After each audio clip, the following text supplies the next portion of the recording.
Con, ça ose tout. C'est même à ça qu'on les reconnaît. Marcel est la flotte. Où est le vin? Je veux du vin. Heroes de puta. Bonjour à toutes et à tous, ça fait longtemps qu'on ne s'est pas entretenu ensemble. Aujourd'hui je suis avec Julien. Bonjour Julien. Oh, quelle douce voix, Sébastien. T'as acheté un micro, toi? City of Stars. Nanana. Ouais, je me suis dit autant aller jusqu'au bout du délire, tu vois. Donc autant mettre un peu d'argent. T'as bien raison. Alors aujourd'hui on va faire nos tops et nos flops de l'année 2023. Est-ce que t'as de l'alcool avec toi Julien? Oh, j'ai toujours une bonne cave à vin à côté de moi, tu le sais. Hein. Là, je suis sur un petit vin blanc, un petit... c'est quoi? C'est les Ormes de Cambrai. Un petit vin sec. Bon, le problème, c'est que je l'ai ouvert il y a un peu de temps, donc il a perdu un peu de sa fraîcheur. Mais écoute, on boit, on se délecte de ce nectar. Mm-hmm. Et toi, tu bois quoi? Alors moi, je bois un vin rouge de la cité de Carcassonne, et du domaine d'Ozias, pour être plus précis. J'ai l'impression que tu bois toujours les mêmes choses. Hein. Bah pour le coup, non, mais c'est juste le prix qui change pas. Je prends toujours le vin le moins cher. Après, on verra si mon foie accepte pas ce choix de vie, mais c'est un choix, quoi. Alors, premier thème du jour, on va parler de notre top 5 personnel de l'année 2023. Alors, est-ce que tu veux commencer par ton top 5 ? Ok, mais est-ce qu'on fait 5-5, 4-4, 3-3, 2-1, enfin 2-2-1-1, ou alors je fais moi mon top 5 et puis toi ton top 5? Bon, je pense qu'on va faire 5-5, 4-4, Ok. qui est un ping-pong un peu, tu vois. Allez, c'est parti pour le ping-pong. Moi, je commence en top 5. Un petit film, un peu d'auteur, qui a pas fait grand bruit. Oula. Oppenheimer. Ouais, c'est vrai que personne n'en a parlé de ce film. Exactement, Oppenheimer, qui pour moi tire son épingle du jeu. En même temps, c'est pas une grande année de ciné, mais il y a vraiment, sur les 3 heures, tu as quand même 2 bonnes heures de cinéma. Et tu as quand même des longueurs, mais en soi, la prestation de Robert Downey Jr., Cillian Murphy, l'histoire, le mec, il arrive à te maintenir. Donc c'est vraiment en 3 actes, par contre, le film. Donc bien construit, toujours aussi grandiose. C'est du Nolan, quoi. On n'en sort pas déçu. J'en suis pas sorti non plus en larmes, tu vois, de joie de voir un film magnifique. Mais c'est pas mon top 1, tu vois, par exemple. Mais non, il fait le boulot et c'est quand même un excellent film avec d'excellents acteurs. Bah, je suis un peu surpris parce que te connaissant, je pensais que vraiment que t'allais le mettre en top 1. T'es fou, Oppenheimer? Ouais, mais bah après, je vais spoiler, mais pour moi, c'est mon top 1, ouais. C'est ton top 1? Ouais. Non, je sais pas, il y a des scènes qui m'ont dérangé, comme ma scène où elle est en train de ken sur lui, là, pendant l'interrogatoire. Mais ça, c'est ton Je vois côté ce qu'il veut puritain faire, qui tu vois, parle. je comprends. Je comprends totalement ce qu'il veut faire, là où il veut en venir. Mais en vrai, déjà, ce personnage-là, je trouve qu'elle sert à rien, tu vois. Enfin, c'était pour mettre son lien avec le communisme et une histoire d'amour en trop. C'est du superflu. J'arrive pas à comprendre. Il aurait pu s'en passer. Et en vrai, c'était juste pour mettre l'actrice à poil, quoi. Je crois qu'il s'est fait un kiff. Hein. Pour le coup, Nolan n'est pas connu pour... c'est pas Keshish, en fait. Donc, Ah non, ça c'est sûr. Mais là, je pense qu'il s'est fait un kiff. Hein. Parce que honnêtement, son rôle, il est... Il n'y a rien. Quoi, il a un traumatisme... De son premier amour d'une coco, c'est quoi? J'arrive pas à comprendre. je sais pas, est-ce qu'on en reparlera plus tard ou pas, mais... On en reparle à ton top 1 si tu veux. Mais voilà, moi il y a eu trop de petits éléments et je trouve que justement sur 3 heures, il y a vraiment 2 heures que je trouve très bien. Vraiment, on est sur du 4,5 sur 5, 5 sur 5.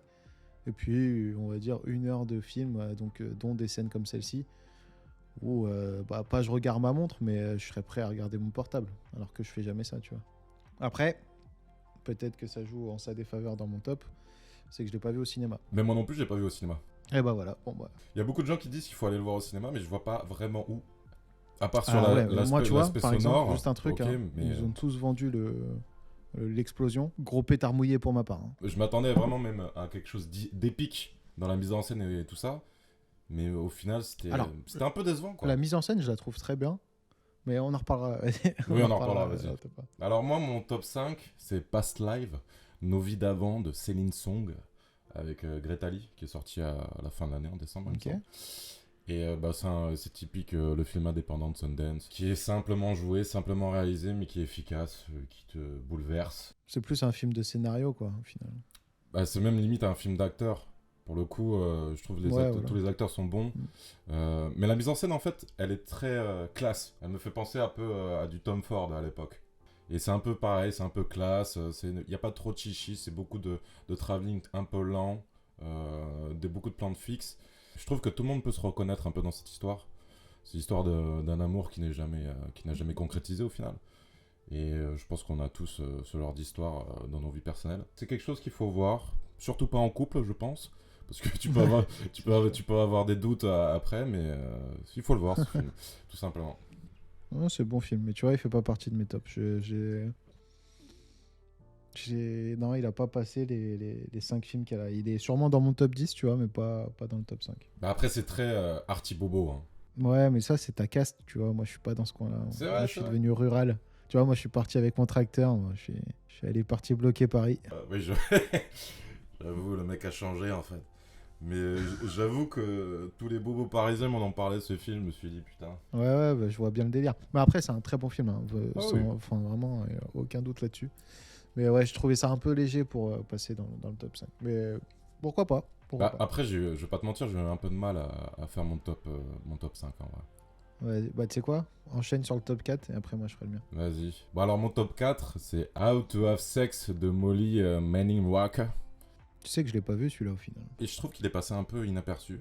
Il est pas encore sorti, il a je fait pense. du bruit. Bah pas vraiment, je trouve. Il a fait du bruit à Cannes à l'époque. Là, il est sorti en novembre, il me semble. J'attendais quelque chose qui me remue, mais pas autant que Spring Breaker d'Harmony Korine, tu vois. Tu sais que j'allais en parler en plus de Spring Breaker. Parce que pour moi, quand je vois la bande-annonce, on est sur... on se calque sur le même esprit d'Armory et la Cory, là, je sais pas quoi, Cory. Et c'est... Après, tu vas me dire ce que t'en penses, j'ai pas vu le film du coup. Mais tu vois, c'est le seul truc qui me fait dire que c'est pas un Spring Breaker, c'est qu'au final, ça a fait du bruit juste avant la sortie. Ouais. Et quand il est sorti, j'ai entendu personne parler de ce film. Mais parce qu'en fait, c'est aux antipodes de Spring Breaker. C'est juste l'histoire de 3 filles, il me semble, anglaises qui vont à Ibiza faire le Spring Break. Je sais même pas si c'est Ibiza, c'est peut-être Majorque, ils le disent pas vraiment. Et contrairement à Spring Breaker, parce que je pense que tout le monde va faire la comparaison pour ceux qui ont vu le film, bah c'est pas perché.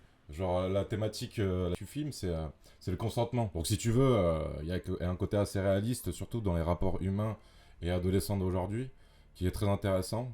Et surtout, l'espèce de pression sociale qui se dégage des filles et des garçons sur le sexe aujourd'hui, qui est assez terrible et terrifiant au final. Bah, tu sais quoi, tu m'as donné envie de le voir, là. Avec tes mots, là. Franchement, tu m'as donné envie de le voir. Bah, nous, maintenant, là, on a plus la trentaine passée, tu vois. Genre... Je ne vois pas de quoi tu parles. T'as pas 30 ans? Si, c'est bon. Oui. Mais on a la trentaine passée et je me rappelle pas d'avoir eu cette espèce de pression quand on était jeune sur l'aspect sexuel des choses, tu vois. Alors qu'aujourd'hui, avec les réseaux sociaux, toute l'hyper-connexion des gens entre eux, il y a une sorte de mal-être général vis-à-vis de ça. Et je trouve que c'est très bien ressenti dans le film. Et l'actrice principale joue extrêmement bien. Elle est toute jeune, je pense que c'est une révélation. Après, on verra la suite de sa carrière, ce qu'elle en fait, mais pour le coup, c'est très bien. Et je trouvais qu'il n'y avait pas aussi de manichéisme dans le point de vue, en fait. Genre, ils vont pas te dire tous les hommes c'est des violeurs, toutes les femmes sont des salopes, voilà, ce genre de choses. Ce que j'avais peur avec ce genre de film en ce moment, c'est vraiment ça prend à des proportions où, oui, le mal c'est l'homme et le bien c'est le mec. Les femmes. Et c'est pour ça que je disais qu'il y avait, je trouve, un regard critique sur la jeunesse d'aujourd'hui, mais que ça soit homme ou femme, tu vois. Et je trouve que c'est cool. assez nuancé dans son propos. La mise en scène est sobre mais efficace. On est vraiment à l'intérieur des soirées. Du coup, je suppose que Barbie va être dans ton top 10, ton top 5. Non, je pense que ça sera dans une autre catégorie qu'on va parler plus tard. Mais ouais, je pense que c'est un film à découvrir et je le conseille, tout simplement. Ok, vas-y, faut que je le regarde, je vais me booker ça. Du coup, moi, mon 4e film de 2023, ce sera Spider-Man Across the Spider-Verse, le film d'animation qui, j'ai trouvé exceptionnel dans sa narration, dans son aspect surtout visuel. Tout le monde en parlera de toute façon, son côté visuel archi libre et archi travaillé, des plans qui sont devenus iconiques. Pour un film d'animation, c'est quand même rare. On a vraiment des plans qui sont devenus iconiques, qui sont repris partout, par tout le monde. Quand Gwen Stacy marche sur l'immeuble, le gratte-ciel, et qu'en gros la caméra la suit à l'envers. Et ça, c'est juste très bien pensé. Et j'ai trouvé que la direction artistique du film est vraiment top, malgré qu'il a quand même des défauts d'un peu fourre-tout. Et là, un défaut extrême, c'est que c'est encore un film en 2 parties. Ouais, j'étais pas au courant du tout et du coup quand j'ai vu la fin et je me suis dit putain mais ça fait longtemps que je suis au ciné là, j'ai pas vu le temps passer mais je sentais que ça faisait longtemps. Je me dis c'est bizarre, il va pas faire 3 heures le film et je sens qu'on n'est pas arrivé à la conclusion. Et par contre, on va pas spoiler, je spoil pas le film mais la scène de fin je la trouve juste exceptionnelle. Oui, Genre je ressens la tension et l'émotion du jeune Miles. Miles Morales avec sa confrontation finale et ça présage un bon futur suite. Mais ce qui est chiant, c'est que voilà, c'est un film qui se finit pas au final. Et surtout, ouais, il y a quand même, encore une fois, certaines longueurs. Bah, c'est le problème des films actuellement où je trouve que plein de scènes qui auraient été coupées dans les années 90 ou 2000, bah là, on t'en met le double, quoi. C'est typiquement les scènes qui racontent trop de choses. Et c'est vrai que parfois, c'est redondant. J'ai vu Durandal, sa vidéo, ce qu'il a dit sur le film. Donc j'ai trouvé un peu dur avec le film, mais il a dit un truc qui était vrai, c'est que parfois il te répète encore une fois la même histoire, tu vois, c'est le même système narratif. Donc c'est limite, c'est une redite, tu vois. Donc ça, j'avoue, il a raison sur ça. Après moi, au cinéma, je l'ai pas ressenti comme ça. C'est surtout le rapport avec son père qui est, je trouve, le même que dans le premier en fait. Alors que logiquement, Ouais, voilà, il c'est aurait un dû peu avoir redondant. une évolution vis-à-vis de ça, mais bon. C'est un peu redondant, mais là, j'avoue que c'est la claque visuelle et enfin pas narrative, mais l'histoire me plaît quand même, mine de rien. C'est juste qu'ils ont voulu trop en mettre. En vrai, je pense t'enlèves une demi-heure, t'es bien. Hein. Bah surtout si Il t'en y a fais au moins deux. une demi-heure de superflu, tu vois. Comme pour moi, comme Oppenheimer, t'enlèves une demi-heure. Après, Oppenheimer, c'est plus dur à retirer parce que c'est vraiment en 3 actes. Malgré tout, ça reste un bon film avec une bonne son extraordinaire, un méchant très bien, très bon, des antagonistes très importants et très, très travaillés. Bon, en même temps, quand tu prends le temps de faire ton film et d'être long, ça marche, quoi. Après, ça n'exemple pas de défaut comme tous les films. Mais moi, il a été efficace. Je l'ai vu avec mon beau-frère au ciné. On est sorti et j'étais sur le cul, tu vois. Ouais. Vraiment sur le cul. Il m'a surpris. Le premier, je l'avais aimé, mais je le trouvais pas anecdotique, mais juste sympa et tout, visuellement aussi travaillé. Beaucoup moins que celui-ci. Mais je le trouvais sympa, efficace, machin. Mais celui-là, il m'a vraiment mis sur le cul. Malgré ses défauts. Donc, je le mets en top 4. Devant Oppenheimer. Quoi. Alors, pour le coup, je l'ai pas mis dans mon top 5 parce que j'avais totalement oublié ce film. Mais, j'ai bien aimé, mais j'ai un peu de mal avec l'animation. Genre, des fois, c'est beaucoup trop perché d'un plan à l'autre, en fait. Je sais pas comment expliquer. Genre, des fois, je trouve que c'est un peu illisible, surtout les scènes d'action. Ouais, après, ça passe ou ça casse. Hein. C'est un parti pris. J'adore le méchant. Je pense que Marvel rêverait d'avoir un méchant comme ça dans leur film en ce moment. Mais sinon, ouais, très bon film, très bon film. Je te rejoins tout à fait sur le côté un peu longueur. Comme je disais, je trouve qu'il y a des redondances, surtout dans les thématiques avec sa famille, qui sont à peu près les mêmes que le premier. Et la fin, bah, impatient de voir la suite, tout simplement. Ouais, surtout que là, ils reprennent après la grève. Donc, Ils sont surtout, à cause de la grève, ils sont surtout repartis sur l'écriture, donc ils ont même pas commencé la pré-production ou quoi que ce soit. Donc il y a le temps pour voir le 2. Bon, après, je pense qu'ils avaient déjà quand même bossé, vu que c'était prévu que ce soit en 2 parties. Je pense qu'ils ont déjà bossé l'écriture. Enfin, elle est bien avancée, mine de rien, dans leur tête, même si c'est pas couché sur papier en VDF, tu vois. Mais je pense Logiquement, que c'est s'ils bien ont avancé. prévu une suite, c'est qu'ils ont déjà un peu l'histoire en tête. Enfin, j'espère pour eux, quoi. Ouais, je pense. C'est pas Star Wars, c'est pas Kathleen Kennedy, on connaît, quoi. Effectivement. Bon, ça pourrait l'être, mais Ouais, effectivement. J'espère pas. Ok, bah vas-y, on voit ton top 3. Eh ben, tu sais quoi, mon troisième film, j'ai l'impression que c'est un film de 2022, tellement ça fait longtemps. Je pense que je vois lequel tu parles. Moi, c'est Babylone. Ouais, c'est ce que je pensais. Ouais. Je l'ai pas mis dans mon top 5. Ouais, bah moi, Babylone, mine de rien, même malgré tout ce que je t'ai dit sur ce film, ou pareil, encore une fois, ouais, tu vois, dans mon top 5, j'ai quand même beaucoup de choses négatives à dire, mais à chaque fois, mais genre le dernier tiers, il me saoule avec Tobey Maguire. Je trouve que là, c'est vraiment le fantasme de la déchéance hollywoodienne de l'époque, tu vois, de cet âge d'or, mais au plus haut des curseurs, on met à 300%. Mais tu vois. surtout caricatural. Ouais, mais c'est ça, c'est trop. Mais après ça, malgré tout, le film est juste pareil, il me laisse sur le cul à plein de moments. Encore une fois, Damien Chazelle, la musique, c'est ultra important pour lui et c'est tellement réussi dans ce film, encore une fois. En fait, c'est un peu limite clippé, mais tu vois, quand t'as Margot Robbie qui fait la scène de l'alarme, Ouais. et en parallèle, bon, on en a déjà parlé, mais Brad Pitt qui doit se taper sa scène alors qu'il est complètement déchiré, et que t'as un vrai moment de cinéma, un truc de ouf quoi qui se passe à la caméra et à l'écran. Bah ça, il le fait tellement bien que je suis désolé, c'est juste magnifique, tu vois. En plus, comme c'est une ode à l'amour au cinéma et au cinéma de l'époque, mais et à tous les acteurs qui font de cette industrie ce qu'elle est. Bah, ça marche et c'est toujours aussi bien, quoi.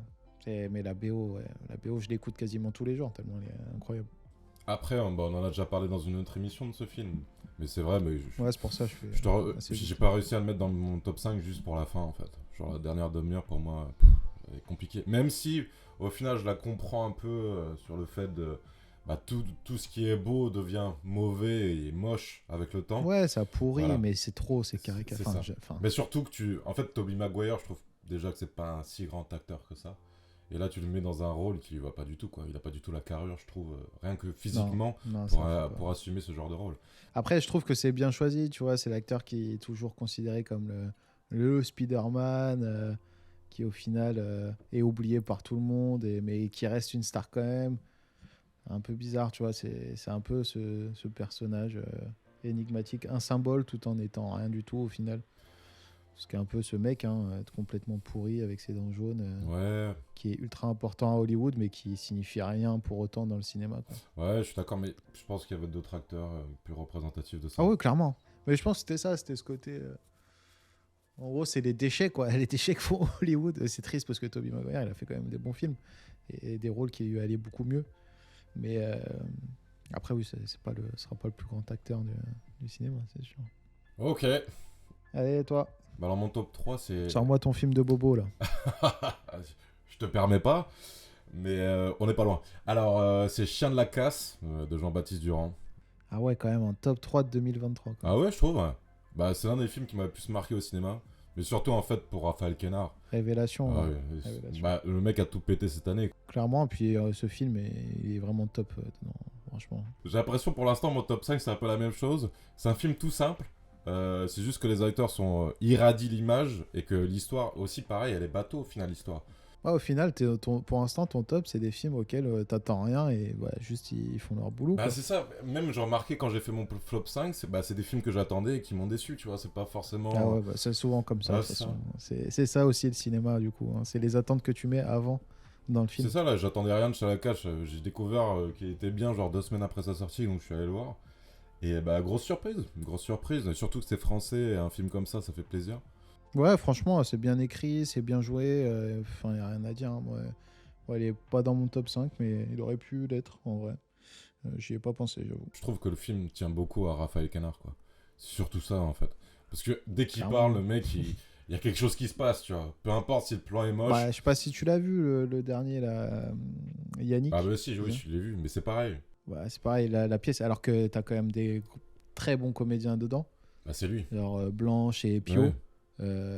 Et bah même comme ça, Raphaël, il a tout pris, quoi. Après, le film a été écrit pour lui, Ah ouais. mais il prend tout. Ouais, il l'a dit, il voulait absolument refaire un film avec lui en acteur principal, et du coup, il a écrit ça avec lui, et ils se sont fait un kiff. De toute façon, en ce moment, le gars arrête pas de sortir des films. Lui, c'est le mec le plus proactif du cinéma français. Ouais. Là, c'est quoi qui sort? C'est Dali. Ouais, Dali. Mais il est pas dedans. Ah non, tu parles de Quentin ouais, Dupieux. Ouais, Dupieux, ouais, il arrête pas. On en là. fait un par an, donc. Et en vrai, il a donné un bon rôle. Yannick, je préfère Chien de la Casse quand même, parce que Yannick, je trouve qu'il a des défauts, mais il est exceptionnel aussi dedans. Hein. Très, très Yannick, c'est plus le côté humoristique, alors que pour le coup, Chien de la Casse, c'est plus un drame. Drame intimiste. Ah oui, clairement. Surtout que, en fait, ce qui m'a fait rire aussi, c'est, bah tu me connais, genre, j'ai grandi dans ce genre de petit village, tu vois, où il y a personne, où il se passe rien des kilomètres à la ronde, et je me suis un peu reconnu dans ces gens-là. C'était avant que tu deviennes un bobo parisien. Exactement, ça, mais je suis un peu un caméléon de la vie, je touche à tout. Tu vois, on a des parcours croisés au final. Moi, j'étais parisien, je deviens campagnard, et toi, tu deviens parisien. Ouais, bah oui, c'est la tristesse de la vie, mais bon, allez. Mais oui, très belle surprise, et bah, hâte de voir le prochain film de Jean-Baptiste Durand, s'il arrive à rester comme ça. Ouais, Ce qui me fait juste un peu peur pour Raphaël Quenard, j'ai pas envie qu'il reste coincé dans ce rôle, en fait. J'ai l'impression il est comme ça dans la vraie vie, donc c'est ça qui me fait un peu peur. Donc, c'est ça. Le tout, c'est que pour moi, il doit... Là, c'est bien, parce qu'il a pété, il a fait beaucoup de films. Lui aussi, comme Dupieux, il a été très proactif. Le tout, c'est de pas saouler le spectateur. Parce que si on commence à te voir trop souvent, un peu comme il s'est passé avec Joe, Jonathan Cohen, Ouais. là, tu vois, au bout d'un moment, tu sens que tu l'as trop vu, le mec, et que là, c'est le film de trop. On en reparlera dans les flops. Mais Mais ouais, là, faut que Raphaël Quenard il choisisse avec parcimonie et des rôles qui se ressemblent pas trop parce que de toute façon, il va pas tout jouer pareil, mais sa façon de parler, sa manière de se mouvoir face à la caméra, elle restera toujours la Ouais, même. c'est ça. Ce qui fait que ça peut te saouler au bout d'un moment de le voir. Donc j'espère qu'il va bien gérer son agenda et qu'il a des agents sérieux qui vont pas le foutre partout. Après, bon, faut voir. Ok. Bon, bah alors, mon top 2, c'est Anatomie d'une chute de Jocelyn Trier. Oh, La Palme d'Or. Ouais, c'est mon top 2. J'étais très surpris par ce film. En fait, j'avais peur. En fait, moi, quand tu me parles de politique au Festival de Cannes et que tu sors des trucs sur la réforme des retraites, déjà, ça me débecte. Ouais, je suis quelqu'un qui a des positions très fixes. Tu peux en parler sur les plateaux de télévision et tout ça, mais franchement, je trouve que ça n'avait pas sa place. Quand tu reçois la plus belle distinction du cinéma, ah, la réforme des retraites. Ok, super. Et surtout, j'avais peur que ce film soit encore une fois un film pro-féministe de ouf, où il n'y a pas vraiment de nuances, et c'était tout le contraire. pas du tout, du coup. Ouais, c'était tout le contraire et j'ai bien aimé. C'est aussi des thématiques qui sont un peu récurrentes et qui seront jamais vraiment résolues dans notre société, dans notre... C'est ce qui me dérange avec ce film, en fait. Bah, la thématique des relations amoureuses comme ça, un peu conflictuelles et tout ça, ça marche toujours parce que c'est quelque chose qui sera insoluble. Après, il y a un peu de longueur. Franchement, je me suis fait chier. Ah ouais? Moi, je trouve que c'est un film surcoté. Bah, déjà, en termes d'image, je trouve que la photographie, pas me dérange, mais je trouve pas ça joli. C'est un parti pris, tu vois. Clairement. Le côté Mais un après, peu voilà, désaturé, bizarre. dans là. ce parti pris-là, tu dois accepter de pouvoir perdre certains spectateurs. Moi, je connais des mecs qui ils sont pas allés le voir juste parce que rien que l'image de la bande-annonce, ça leur donnait absolument pas envie. Ce qui est dommage parce que je trouve que le film est surcoté. Je trouve qu'il mérite pas les Oscars, tout ça, machin. Enfin, surtout autant de nominations. Ouais. Parce que dans un film, parlons d'un film de tribunal, très intéressant ce parti pris pour analyser comment un couple va jusqu'à sa perte et, et, et les implications et les fautes de chacun, qui est le responsable de cette chute au final. Mais je trouve que il n'y a rien d'exceptionnel. Dans l'histoire, dans le scénario, il n'y a rien d'extraordinaire. Je trouve les comédiens pas tout le temps juste, un peu forcés, un peu caricaturaux parfois. Surtout, bon, après, c'est leur rôle, c'est les avocats, donc ils sont toujours un peu en mode pièce de théâtre. Mais non, il n'y a rien qui m'a surpris. Ok, super, un film où on ne sait pas si c'est elle qui l'a tué ou non. Parce qu'il y en a qui aiment ce film juste pour ça. Bah en fait, c'est ça. Je suis en train de calculer que moi, je l'aime ce film parce qu'il y a de la nuance, encore une fois. Il y a de la nuance, il n'y a aucun souci. Mais je trouve, par exemple, les deux avocats très mauvais en termes d'avocats. Tu me mets ces deux avocats, ils sont juste caricaturaux. Tu sens dans leur dialogue que ce ne sont pas deux vrais avocats, tu vois. Ouais, mais après, là, tu joues sur les détails, ça reste du cinéma. Hein. Non, je joue pas. Mais attends, c'est censé être un film réaliste, c'est pas onirique. Mais je suis désolé, quand tu les vois en représentation théâtrale, le fond de leur argument, je suis désolé, et pourtant c'est une série un peu série B, Murder, qui est américaine. Quand ils font des plaidoyers ou qui contre-interrogent, ou je sais pas, tu sais, vraiment, toi t'es comme moi, en plus on avait regardé ensemble le film Le droit de tuer. Ah bah oui. Tu vois, genre tout ce qui est les interrogatoires de témoins, tout ça, c'est quand même travaillé, il faut que ce soit crédible. Enfin, faut que tu aies une intelligence de l'avocat. Et c'est ce qui représente l'avocat. Une recherche, une intelligence, un machin. Là, c'est l'absurdité aussi de la justice, du coup. Mais je trouve que c'est trop caricatural. Et c'est ce qui m'a dérangé dans ce film de justice, entre guillemets, qui maquille juste une histoire de... Enfin, parler de la décomposition d'une histoire d'amour. En plus, le gamin, il m'a fait chier aussi. Bref, tu vois, genre, il y a plein de petits détails qui font que c'est un bon film, il n'y a aucun souci. Mais, waouh, surcoté à mort, aucune récompense. Moi, j'aurais donné 0 récompense. Après, je sais pas ce qu'il y avait d'autre à Cannes cette année-là. Ah, mais au-delà de Cannes, regarde ce qui ramasse aux Oscars. Moi, je suis content pour la France, hein. Et encore, la France, apparemment, n'est pas content vu qu'ils ne l'avaient même pas mis dans leur liste. Mais, Bah, en fait, ils l'avaient pas mis dans leur liste pour qu'elle soit en compétition officielle. Ah, ok. Moi, je croyais que c'était à cause de, justement, de son parti pris politique, qui, pour le coup, moi, m'a plu. Hein. Y a aucun souci avec ça. Mais tu vois, je sais pas. Moi, je trouve que ce film, enfin, t'imagines, là, on parle d'un film qui va peut-être être meilleur film aux Oscars. Pour toi, il y a tout pour faire le meilleur film de l'année. Là. Vu que je suis parti sur une année un peu de merde niveau cinéma, tu vois. Et en fait, le truc, c'est que il y a eu tellement des films caricaturaux ces dernières années sur les relations amoureuses comme ça, les relations de couple qui durent pendant plusieurs années que juste un film où ça montre un peu de nuance et tout ça. Moi, ça me convient, tu vois. Ah, mais du coup, c'est ça, c'est juste un film qui montre la nuance de la vie. Waouh. Après, c'est le cinéma d'aujourd'hui. Genre, quel film va nous marquer, genre, dans 10 ans? Genre, l'anatomie d'une chute, dans 5 ans, il n'y a plus personne qui en parle de ce film. Hein. Bah, ça dépend si elle gagne les Oscars, étant donné qu'en plus, c'est un film français. Tu vois, The Artist, c'est vrai qu'on n'en parle plus, mais ça reste mythique. Non, mais je te Mais, parle, le cinéma dans sa globalité, il est comment dire, il est oubliable aujourd'hui, tu vois.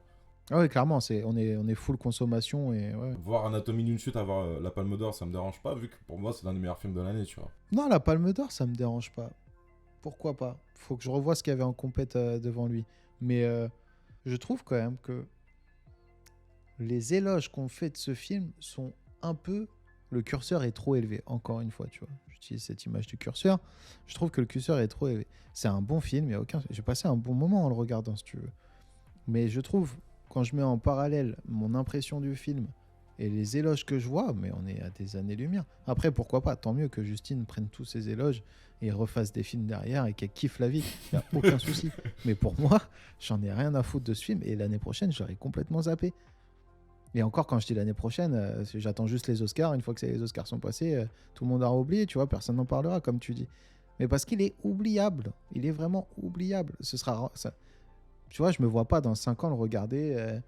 une fois que j'aurai couché mon gosse, vas-y, je vais me faire un petit film. Je vais prendre un petit kiff, là. Ouais, vas-y. Ouais, tu vois, je vais me faire un petit film de tribunal et tout. En plus, j'adore, franchement, je te jure, je suis vraiment bon client sur ce genre de film. Enfin, tout ce qui est avocat, plaidoirie, justice. Et c'est vrai que là, après, elle a détourné ce genre-là pour parler de ce qu'elle voulait parler. Hein. Il n'y a aucun souci. Mais ouais, je sais pas, je le trouve... Il y a un truc qui me dérange, qui en fait pas de celui-là un chef-d'œuvre, tu vois. Vraiment pas. Après, je vais aller dans ton sens. Hier, je suis allé au cinéma voir La Zone d'intérêt, qui était à Cannes. Putain, faut que j'aille le voir, celui-là. Qui était à Cannes, et pour le coup, je pense que c'était la vraie Palme d'Or, mais bon. Il paraît que c'est vraiment un très très bon film. Hein. Jonathan Glazer. C'est A24 qui a produit ça. Ouais, de toute façon, c'est A24 qui fait tous les films comme ça maintenant. Ouais, mais tu vois, apparemment, c'est en termes de... Je lisais un truc. Parce qu'il y a un autre film que je veux voir d'A24 qui sort en même période, du coup. Iron Claw. Et je vois beaucoup de gens qui sont exprimés pourquoi il n'y a pas Iron Claw aux Oscars. Et en vrai, c'est vrai que c'est surtout en termes de budget pour A24. Ils ne peuvent pas se permettre de présenter beaucoup de films aux Oscars parce que tu as tellement d'argent à dépenser. Les gens, ils ne savent pas, hein, mais pour aller aux Oscars, il y a beaucoup de pubs, de promos à faire et il faut lâcher de l'oseille. Hein. Il faut savoir que les gens qui votent pour les Oscars sont des débiles profonds. Hein. Genre, c'est les mecs qui travaillent dans les studios, ce genre de choses, qui comprennent rien au cinéma depuis des années et qui viennent te sortir que tel ou tel film c'est le meilleur. Attention. Hein. Dès qu'ils voient une affiche publicitaire sur Hollywood Boulevard, ils se font ah bah tiens, je vais voter pour ça. C'est des débiles, hein, attention. Hein. C'est à peu près ça. Non, mais il y a du lobbying à faire. Après, honnêtement, hein, Cocorico, Anatomie d'une chute, je suis très fier que ce soit surprésenté. Mais voilà, moi, c'est mon sentiment, mon ressenti. Je suis même pas sûr qu'il fasse partie de mon top 10. Après, il faut que je revoie tous les films de l'année. Pour le coup, c'est pas une déception parce que moi, j'avais déjà entendu on avait tous entendu les éloges. Tu vois, le film était connu avant qu'il sorte. Et quand je l'ai vu, j'ai pas été déçu. Mais tu vois, je trouve que, par exemple, c'est l'une des plus belles... des films les plus justes, pas plus belles. Mais l'un des films les plus justes sur comment se passe une vie de couple sur des années, ouais. 10-15 ans, tu vois, sur comment ça se décompose un couple, vraiment. La durée de vie d'un couple, elle l'a vraiment bien fait. Et ça, il n'y a rien à redire dessus. Surtout dans la société d'aujourd'hui, à la limite, t'aurais fait ça dans les années 50, peu de gens y auraient cru. Mais aujourd'hui, je trouve que c'est assez pertinent. Tu vois, et encore une fois, je suis d'accord avec toi. Et encore une fois, il n'y a pas de manichéisme parce que tu peux aussi bien croire à un avocat que l'autre. Donc non, en vrai, je te dis, le film est intelligent et tout, mais je trouve surcoté parce qu'il n'est pas assez puissant pour moi. Après, ça va avec le film, donc bon, pourquoi pas. Mais trop faible pour moi pour être dans le top 5. Parce qu'en top 2, j'ai mis The Fabelman de Steven Spielberg. Oh, tu me déçois. Ah, j'ai adoré. J'ai passé un très très bon moment. Je dis pas que c'est un mauvais film, mais pareil, là aussi surcoté. Oh frère, sur Allociné, c'est 4,9 sur 5. Mais parce que tu sais pas regarder les films. Non, mais qu'est-ce qu'il me raconte là? Franchement. Mais non, mais en vrai, c'est pas tout ce que t'aimes de Spielberg là, ce qu'il te livre. Ah, vraiment pas, non. Tout est parfait. Ouais, franchement, vraiment pas. Hein. C'est grandiose, c'est grandiloquent. Moi, quand le gamin, en plus, toi qui est réalisateur, quand tu vois le gamin réaliser son film de guerre, là, mais qu'est-ce que j'ai kiffé. Ah, franchement, ça m'a donné des frissons. Ah, mais je dis pas que c'est un mauvais film. En fait, je vais dire la même chose que toi pour Anatomie d'une chute. Mais c'est juste, pour moi, c'est surcoté de ouf. J'ai pas été ému une seule seconde devant l'histoire familiale. Le divorce des parents. C'est autobiographique de la famille de Steven Spielberg. Mais vraiment, j'ai pas été embarqué par cette histoire. Bien sûr, le côté, le jeune gamin qui fait ses films avec des briques et des braques et qui fait ça avec rien, bien sûr que ça me plaît. Mais pour le coup, l'histoire avec la mère Michelle Williams, ça m'intéresse pas, mais à aucun moment, genre. Non, moi, ça m'a intéressé avec Seth Rogen en plus, dans le rôle du amant voisin. C'était cool. Et puis, toute cette complexité. Putain, le mec, tu le détestes en même temps, il est super cool avec toi de base. Et puis, en plus, il t'offre la caméra incroyable. Là. Mais non, il y a plein de petits trucs. Après, c'est pas le meilleur Spielberg du monde. Encore une fois, on tient à rappeler, on est dans une année assez pauvre en cinéma. Hein. On va pas se mentir. Et en vrai, The Fabelman, alors après, je peux entendre ce que tu dis. Surtout après ce que moi j'ai dit sur Anatomie d'une chute. Mais voilà, je pense que c'est un peu comme toi, tu vois, je l'ai vu au bon moment, au bon endroit, j'étais bien. Et ce film-là, tu vois, mes yeux sont restés rivés sur l'écran. Et franchement, je l'ai trouvé très très bon, très très bon. Encore une fois, et c'est tes mots que j'emploie, Spielberg, c'est vraiment le maître en la matière de faire des films et de raconter une histoire. Parce que la mise en scène, elle est toujours juste, mais juste, efficace. Ouais, bien sûr. Très bien. Il te fait d'une histoire qui au final est banale, hein. Genre un couple qui se déchire, même pas, parce qu'il n'y a même pas d'animosité, mais il y a une tromperie, voilà, elle aime quelqu'un d'autre, c'est la fin de leur histoire, divorce, machin. Lui, c'est pas le mec le plus populaire, mais il s'évade à travers les films et il en devient populaire à la fin, tout en restant poli et bienveillant envers ceux qui étaient ses détracteurs. Non, tu vois, tout est efficace. Moi, j'ai trouvé très... Puis les costumes, parce qu'on est à l'époque et tout, non, très bien. Mais c'est vraiment, encore une fois, un film qui parle de cinéma. Donc, au final, ça va avec mon petit Babylone. Oui, mais parce que ça te touche personnellement. Ouais, on va dire que c'est la thématique de l'année, quoi. Je suis un peu les Oscars à l'ancienne, tu vois. J'ai lu que des films qui parlent de films. Mais surtout des vieux films qui parlent d'une autre époque où on faisait du cinéma. Ouais, bah après... Est-ce que tu as vu la vidéo du Fossoyeur de film qui parle, que le cinéma était mieux avant? Non, j'ai pas regardé encore. Je suis totalement d'accord avec lui. Faut que tu la regardes, elle est incroyable. Ouais, d'ailleurs, big up au Fossoyeur de film. Attention, il y a des casseroles, le monsieur. Ouais, mais c'est pas grave. D'accord. Quand même. L'artiste avant l'homme, il n'y a pas de problème. Oh, c'est la France, monsieur. Ok. Est-ce que tu veux dire, vu que j'ai dit mon top 1 déjà précédemment, est-ce que tu veux faire le tien ou... Vas-y, je vais faire le mien, après on reviendra un petit peu au tien. Même si je pense savoir c'est lequel ton top 1, mais vas-y. Bah, si tu l'as pas vu dans les 5 autres, enfin dans les 4 autres. Ce que je me dis, c'est évidemment Killers of the Flower Moon. D'ailleurs, je suis en train de me dire que t'as pas mis dans ton top 5, c'est quand même dingue. Non. C'est quand même dingue. Ouais, écoutez l'ancien podcast pour tout ce que je pense de Killers of the Flower Moon. Allez voir mes vidéos sur la séance, au pire. Juste un film, un chef-d'œuvre de bout en bout, qui n'a pas valu une nomination aux Oscars pour Léo, mais je le comprends totalement. Oui. Parce qu'il y a un film qui a été très juste sur ça. Tonnerre sous les tropiques. Robert Downey Jr. Si tu veux l'Oscar, il faut pas que ce soit un débile. Tu peux pas faire un attardé mental, juste attardé mental. Il faut qu'il ait un talent. J'ai la ref. Bah là, c'est la même chose. Et bah, tu sais quoi ? Quand j'ai vu qu'il n'avait pas été nommé, j'ai pensé exactement à cette réplique. C'est tellement juste, tellement vrai. Il a joué un con. Bah, gros. Même si je trouve le personnage extraordinaire, parce que c'est juste comme on est à son point de vue, on est perdu. On se dit, putain, mais gros, réveille-toi, reste avec ta femme, machin, nan. Encule De Niro. Mais non, il le fait pas parce qu'il est con. Du coup, voilà.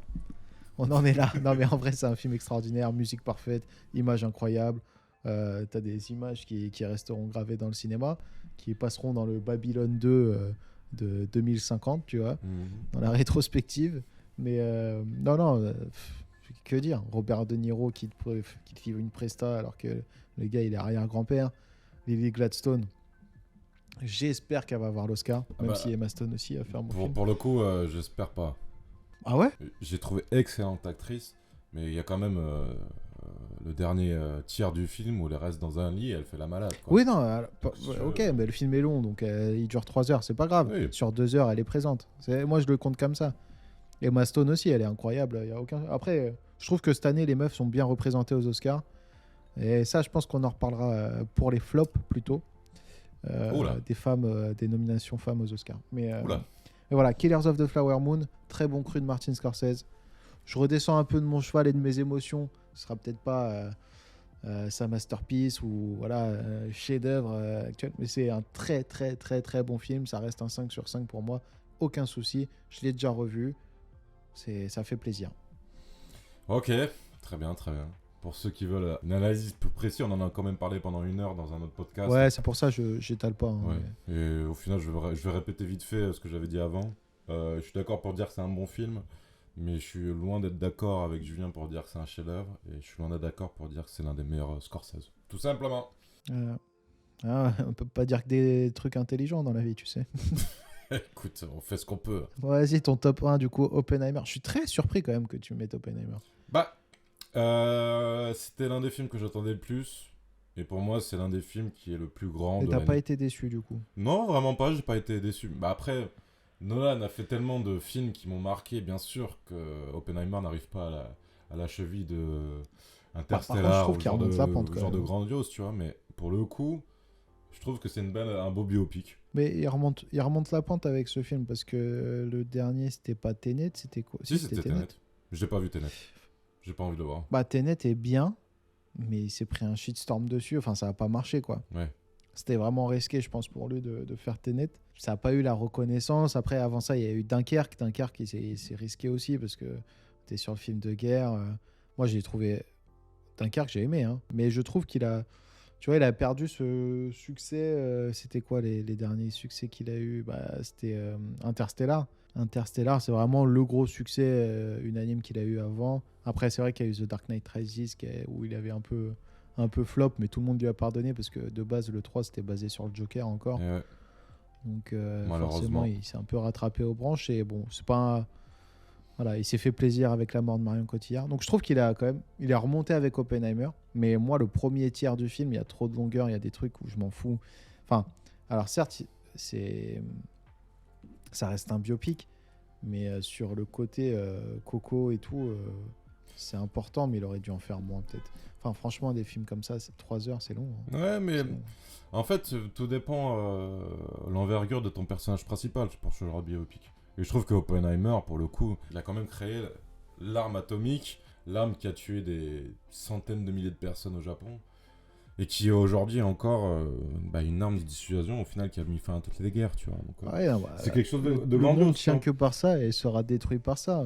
Einstein qui le disait, de toute Là, façon. quand j'ai entendu cette phrase de fin, j'avais les larmes aux yeux. Je me suis dit, mais il a tellement raison. Non, par contre, c'est un très bon film. Hein. Il est dans mon top 5, j'ai rien à dire. Mais je trouve qu'il a de la longueur. Tu vois. Là où The Fabelman, pourquoi je le mets devant, c'est parce que c'est un film simple qui se tient un peu comme toi dans tes films simples. Il se tient en lui, j'attends rien de ce film et machin. Moi, Oppenheimer, j'avais tellement d'attentes dessus qu'au final, même Cillian Murphy, je trouve qu'il joue bien, mais c'est pas son meilleur rôle non plus. Tu vois, il fait pas un truc extraordinaire. À côté de ça, Robert Downey Jr., lui, il fait un vrai second rôle. Mais trop de longueur, trop de petits trucs. Par contre, la musique est exceptionnelle. Ce que je trouve incroyable dans ce film, c'est surtout le rythme. Le mec, pendant 3 heures, c'est un rythme soutenu où il n'y a pas de pause. Quoi. Je trouve pas si soutenu. Moi, c'est ce que je te dis dans le premier tiers avec l'histoire des cocos et tout, qui fait ses réunions secrètes, qui essaie de les machins. Bof, vraiment bof. Deuxième tiers, la bombe. Là, par contre, il te maintient scotché au fauteuil jusqu'au moment de l'explosion. Et c'est là où je te dis, moi, pourquoi il m'a un peu déçu. On te vend des trucs et à la fin, t'as un pétard mouillé, tu vois. C'est comme si on dit, viens manger à la maison, j'ai plein de mars à te donner, et au final, on te donne des bounties. Julien, T'es pas content. C'est pas ce que t'attendais, tu vois. Tu connais le storytelling d'aujourd'hui, il faut de tout pour aller Bien pour sûr, le cinéma. c'est pour ça que j'essaye de pas regarder toutes les bandes annonces et tout. Mais Oppenheimer, il a cartonné au cinéma parce qu'il y a eu le Barbenheimer, parce qu'il est sorti au même jour que Barbie. Ah oui, clairement. Voilà. Sans ça, il marche pas. Hein. Je pense qu'il aurait marché parce que ça reste Nolan, mais il aurait pas autant marché. Il aurait pas fait le milliard. Ouais, Impossible. de ouf. Enfin là, il s'en approche. Il l'a pas fait, mais il a sorti au Japon, je crois. Mais il aurait jamais fait ce score-là, c'est sûr. Ouais, c'est trop long. Non, puis même, elle va t'accrocher un biopic sur un scientifique. Enfin, qu'est-ce que t'en fous? Ouais, mais bon, c'est un scientifique qui a marqué son époque, quoi, et qui a marqué, Ah, qui totalement, va je suis marquer d'accord. l'humanité. Personnage ultra important historiquement. Mais justement, c'est de l'histoire. Parce qu'il n'y a pas tout le monde qui est passionné par l'histoire. Regarde, Napoléon, il a pas fait le milliard. Hein. Oh putain, Napoléon, j'ai toujours pas vu. Toujours pas vu, mais je pense que si je l'avais vu, il aurait été dans mes flops. Oui, je pense aussi, donc J'ose même pas aller le voir, tu vois. peut-être aussi pour ça que je le mets dans mon top 1, c'est que j'adore les biopics sur des hommes qui ont changé la face du monde, tu vois. Genre, il y a quelque chose d'assez magnétique en moi sur l'aspect historique des choses. Peut-être que ça a joué aussi sur mon côté midinette là-dessus. Bon, après, c'est ça, le cinéma, tu votes avec ce que tu ressens. Hein, sinon, Peut-être ça sert aussi, à rien. voilà. Bah, c'est pour ça que le film parfait n'existe pas et que le plus mauvais film n'existe pas. Il y aura toujours des gens pour aimer les mauvais films. Exactement. D'ailleurs, dans notre flop, je pense qu'il y aura dans nos flops des films qui font partie des tops de d'autres personnes. C'est sûr. Oh, il y a beaucoup de chance, oui. Il y a énormément de chance. Mais bon, est-ce qu'on n'aurait pas fini les tops alors? On a fini les tops. Ouais. Bah, on passe au flop alors. Allez, on passe au flop. Que serait un bon flop 5 sans un Marvel? Sans un Marvel, ok. Ah bah oui. J'ai l'impression que tous les Marvel sont des flops, donc j'en ai même pas mis un dans C'est mon pour flop ça il en 5, fallait au moins un. Je spoil, hein. Je n'ai qu'un seul Marvel. Et évidemment, au final, c'est vraiment pas le pire des 5. C'est Ant-Man Quantumania. Pourquoi il est dans mes flops? Effet visuel rushé. Bien que certaines recherches et diversité quand même dans le monde quantique où tu as vraiment des risques, des partis pris en termes visuels. Mais bon, on se souvient du même maintenant qui est historique dans Ant-Man, la tête écrasée, là, c'est pas possible, ça sort pas en 2024, en 2023, et encore moins les années qui suivent. Et en plus, je l'attendais parce que était annonciateur de Kang, qu'on voyait dans Loki. on en reparlera de ça aussi. Bah, ça, on peut déjà se le foutre derrière l'oreille. Même si, bon, Jonathan Mayers... Tu veux revenir sur l'homme ou Je l'artiste? suis pas juge aux États-Unis, mais je pense il prend cher pour rien. Mais bon. Oh là, Bah. oh là là. Non, c'est vrai. Après, voilà. On n'a pas tous les tenants et les aboutissants. Ah Mais si, quand si, tu fais le tribunal- si, ça a été avéré qu'il a frappé sa femme quand même, celui-là. Non, mais on voit qu'il essaye de s'enfuir et que c'est sa femme qui le course. Donc, je sais pas, c'est bizarre. Mais d'où tu sors ça? Tu sors ça, t'es sur Mais place. t'as pas vu la vidéo dans la voiture, c'est ce que je dis. T'as pas tous les éléments, mon garçon. Mais toi non plus, t'as pas tous les éléments. Tu me parles d'une vidéo à la Mais con. c'est ce que je dis. Mais Moi, bref, je parle des éléments que bref, je vois. ne polémiquons pas, ça peut aller loin. Au polémicon, moi je m'en fous. Mais Jonathan Mayers, en fait, c'est con parce que c'est quand même un putain d'acteur. S'il a tapé sa femme, bah, c'est une grosse merde. S'il a pas tapé sa femme, bah, c'est un gros gâchis tout ça. Bah, c'est un bon gars. Non, c'est un bon gars s'il a pas tapé sa femme, bien sûr. Mais non, c'est un gâchis. C'est un gâchis.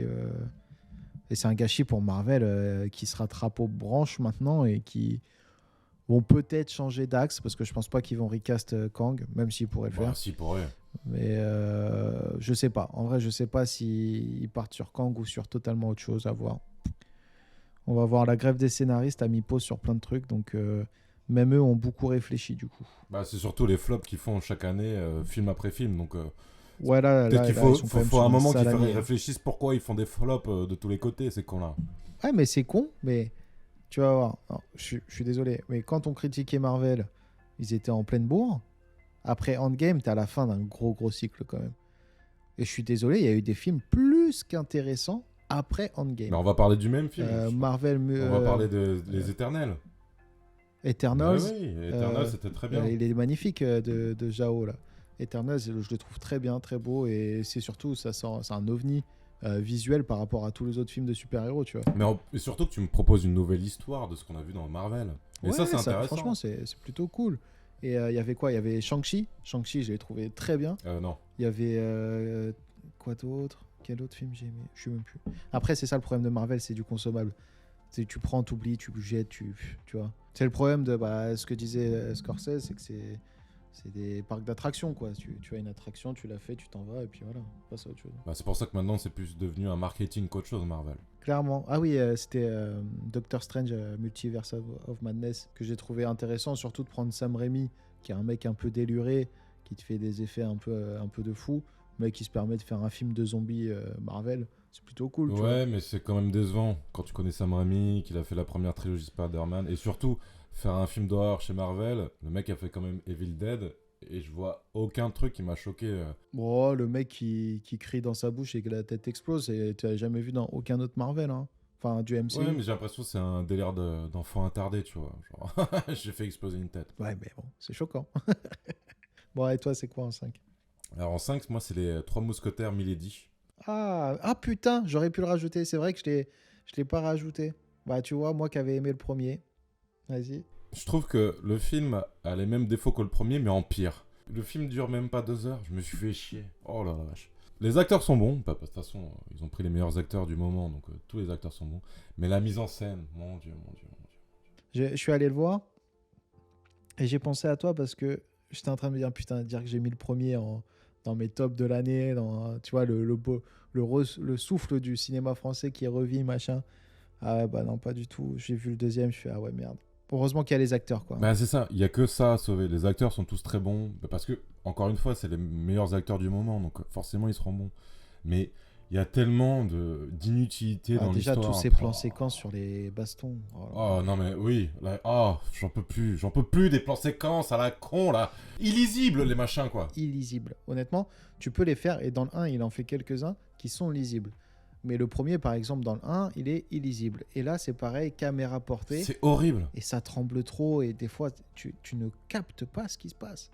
Moi, ce qui m'énerve avec ce genre de réalisation, c'est qu'il veut faire quelque chose de nouveau, d'innovateur, tu vois. Donc il se dit, bon, je vais prendre la caméra portée et on va faire un plan séquence. Je vais m'accorder avec les mouvements des personnages. Mais frère, si tu fais ça, en fait, on comprend rien à ce qui se passe dans ton image. Arrête de vouloir révolutionner le cinéma, juste essaie de faire un plan normal. Bah, tu sais, c'est pourquoi. C'est qu'en vrai, que là, je pense qu'il l'a fait en prise de vue réelle en plus, donc il n'y a pas d'effets spéciaux ou quoi que ce soit. Et du coup, là ça mériterait de faire ça pas en fond vert, mais peut-être en. Si, fond vert, fond bleu, peu importe, mais en studio. Et tu fais une vraie chorégraphie. Dans la grange en feu. Ouais, à la fin. Il y a juste un moment dans le plan séquence, parce qu'il dure 2 minutes, qui est pas mal, c'est quand ils sont tous les deux au sol, tu vois. Quand ils font un roulé-boulé ensemble, mais tout le reste c'est illisible. Tu vois qu'ils ont pensé la mise en scène vis-à-vis de la chorégraphie. Ok, y a pas de problème. Mais le truc c'est que ne te prends pas pour ce que tu n'es pas, frère. N'essaye pas de révolutionner le cinéma avec un combat d'épée au plan séquence. Si ça marche pas, en vrai tu fais pas ça. Surtout si c'est pour faire des plans rapides qui bougent de tous les côtés. Ça n'a aucun sens, c'est vomitif ce genre de mise en scène. C'est horrible. C'est ça, c'est qu'ils changent le point de vue à chaque fois. C'est compliqué, très compliqué. J'ai l'impression que si t'as pas lu Dumas, tu comprends pas l'histoire. Vraiment. Ouais, bah, clairement. Genre entre les côtés, les protestants à Nantes, La Rochelle et tout ça, avec les Anglais, le complot du cardinal. Mais c'est qui le méchant en fait dans l'histoire? Et ça m'a aussi perturbé. Qui est le méchant dans l'histoire? C'est le frère du roi. Du coup, si on spoil, c'est le frère du roi. Je mettrai un petit avertissement, on spoil de tous les côtés. Mais vraiment ultra décevant, et surtout que j'ai l'impression qu'ils vont faire un Dumas-verse. Les mecs, il y a encore une suite à ce film, faut arrêter. Hein. Alors voilà pourquoi je voulais t'en parler aussi, et c'est vrai que j'ai complètement zappé de le mettre. Il aurait eu sa place à la place d'Ant-Man complètement dans les flops, parce qu'au moins Ant-Man, tu t'attends à rien, tu vois, je m'attendais à rien, hormis Kang, mais c'est tout. Mais pour revenir à D'Artagnan et ses compères, ce film m'a tellement déçu, je suis d'accord avec toi. Alors déjà, le côté géopolitique, qui est très compliqué à comprendre. C'est surtout, c'est pas clair. Genre, il y a beaucoup trop de factions dans la faction. Il a essayé de simplifier ça de toute façon. Après, il y a le côté Aramis qui veut sauver son frère, qui lui est protestant, mais c'est pas assez mis. Tu vois, tout le côté complot, il était trop light dans le 1, et d'un coup, il devient omniprésent dans le 2, sauf que tu comprends pas pourquoi ni comment. Bref, du coup, t'es pas lié aux enjeux, tu vois. Ce que je veux dire, c'est. En plus, tu vois plus le roi. On n'est plus lié aux enjeux. Il n'y a plus de danger en soi, hormis sur les mousquetaires. Mais bon, les mousquetaires, comme ils disent, c'est des soldats, tu vois. Comme dit Richelieu.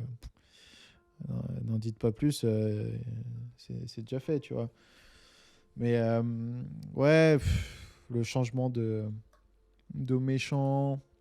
L'envie de vouloir faire des plans séquences pour être novateur, parce que dans un film de KPDP ça se fait rarement, ça se fait maintenant, enfin on en a vu dans Pirates des Caraïbes, mais J'ai pas souvenir d'un plan comme ça dans Pirates des Caraïbes, quoi. Non, après, mais c'est de la CGI, du coup, c'est plus facile à réaliser. Ouais, Ils sont sur non, des, je suis pas c'est des d'accord effets. là-dessus, parce qu'à la limite... Non, mais Pirates des- pas le côté plus facile, mais plus facile à être lisible, si tu veux. Non, je suis pas d'accord non plus, là. Je Tu- me rappelle, l'un tu l'un peux des l'être. plus beaux combats de KPDP que j'ai vu, c'est dans Pirates des Caraïbes 2. C'est quand t'as le trio, James Turner, Ah oui, le trio. le trio Bah, oui, avec ça, le incroyable. commandant. Il y a des CGI, bien sûr, mais dans l'idée, tu peux t'en passer. Et tout est fluide et on comprend tout à ce qui se passe dans l'action, tu vois.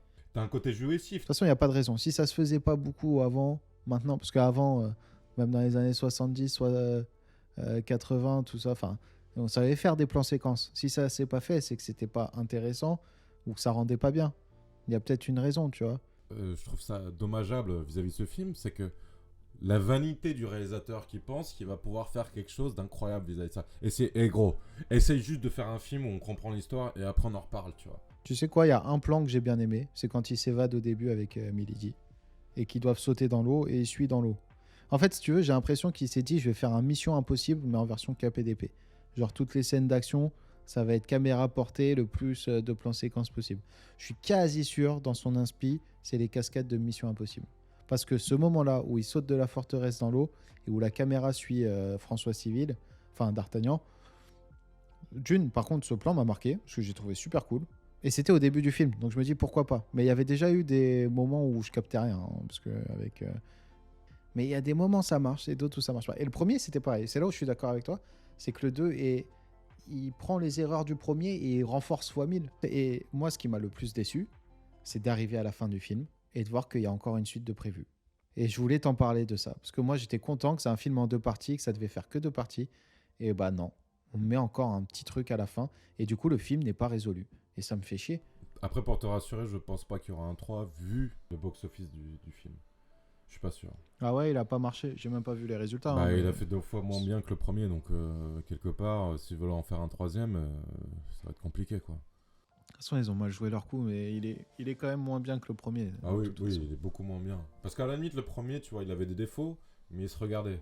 Genre, je me suis pas ennuyé devant le premier. Ah, je Alors trouve que que c'était le un bon deuxième... film, une belle histoire, ça marchait bien. Ouais, franchement. bah, même pareil,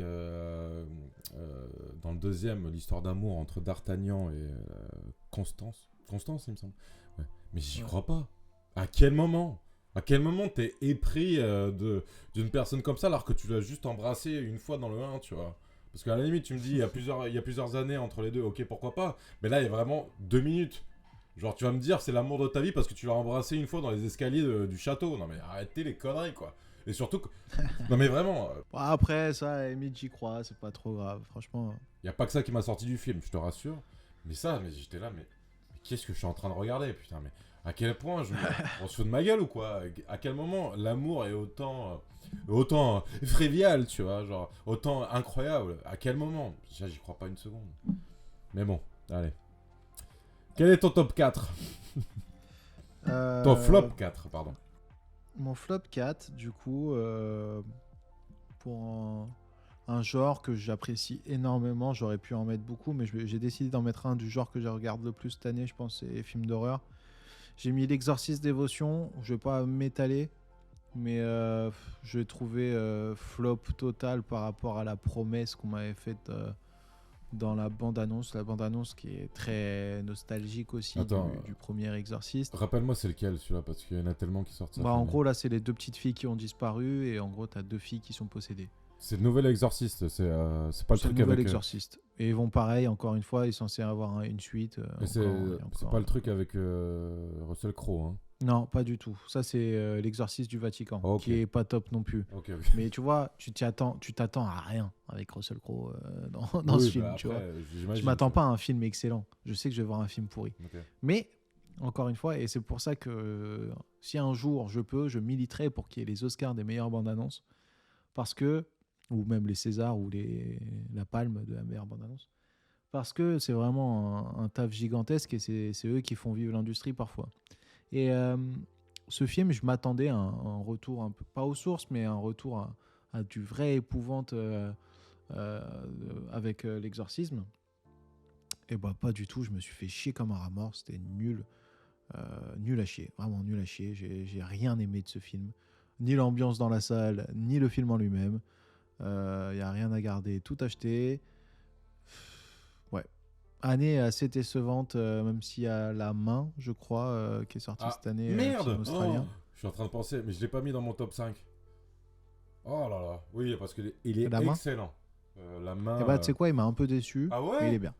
Ah, Ouais. moi, j'ai adoré ce film. En fait, il y a un moment, il y a un moment de flottement, de flou, un peu aux 3/4 du film, où ça avance plus beaucoup. Tu vois, l'histoire n'avance plus beaucoup. Il se passe pas grand-chose. Ouais, je vois ce que tu veux dire. Mais tu vois, il m'a fait penser un peu à un film que j'avais adoré à l'époque, c'est It Follows.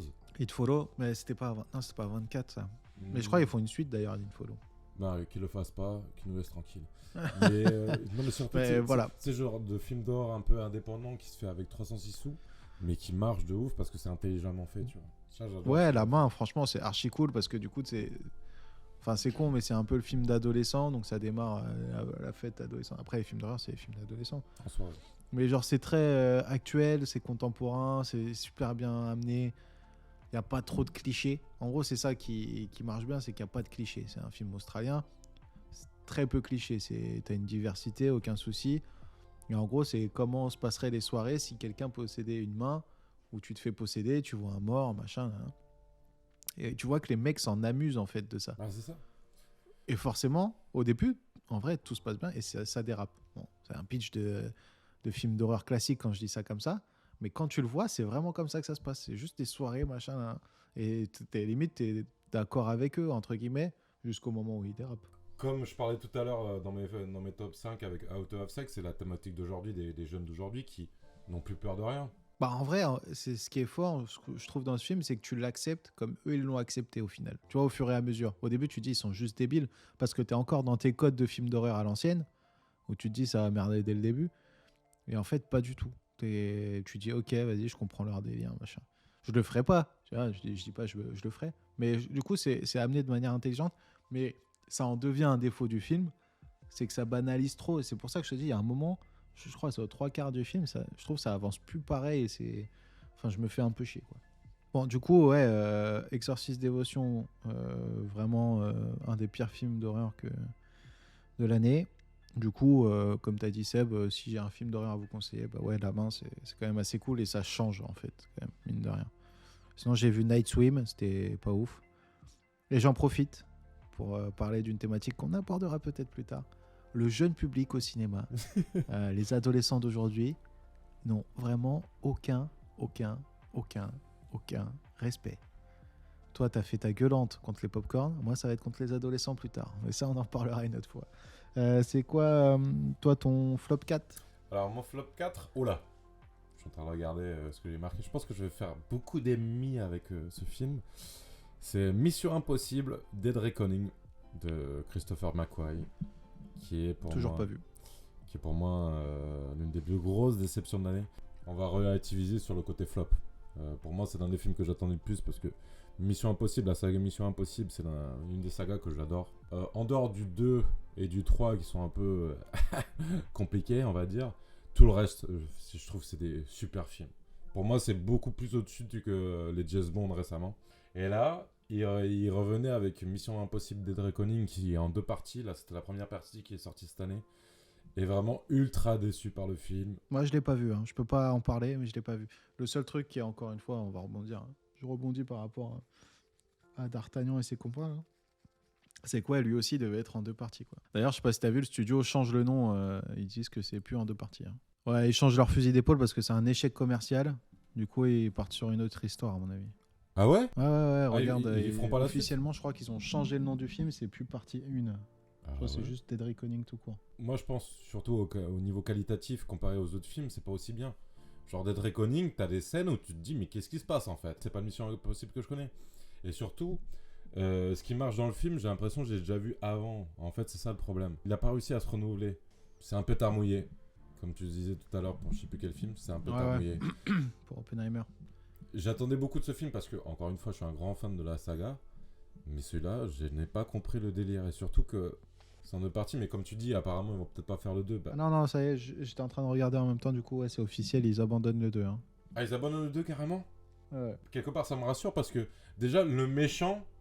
Alors, attention, originalité, le méchant, en fait, c'est l'IA.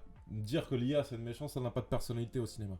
Tu peux le dire dans la vraie vie parce qu'il y a une possibilité que ça arrive un jour, mais il faut arrêter avec ces conneries. On n'est pas dans Terminator, les frères. Ça me rappelle L'œil du mal avec Shia LaBeouf à l'époque. Je sais pas si tu te rappelles de ce film. Ah oui, je me souviens. J'avais bien aimé ce film, mais parce qu'il avait une directive vis-à-vis de l'IA, tu vois. Alors que là, c'est vraiment bateau, quoi. Et j'ai envie de te dire, si un mec qui veut faire Mission Impossible et qui se dit, je vais prendre le scénario de L'œil du mal, c'est que t'as raté ton coup, tu vois. Donc voilà, grosse déception de cette année.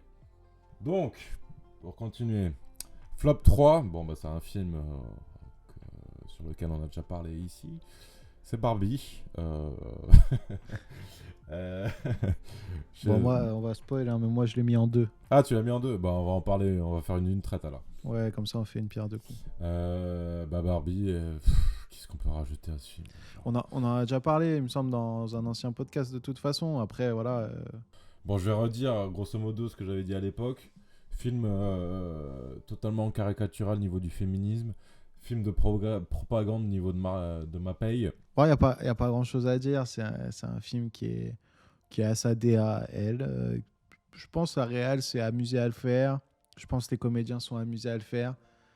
Ça ne mérite pas une grande étude philosophique. Je ne trouve pas que le sujet est très bien traité. C'est quelqu'un qui n'a pas pris de risque au final dans son message, qui a voulu être nuancé, mais qui a été complètement, au final, à côté de la plaque, je pense, dans son message. Et je pense que les féministes de Twitter lisent très mal le film ou l'ont très, très mal vu.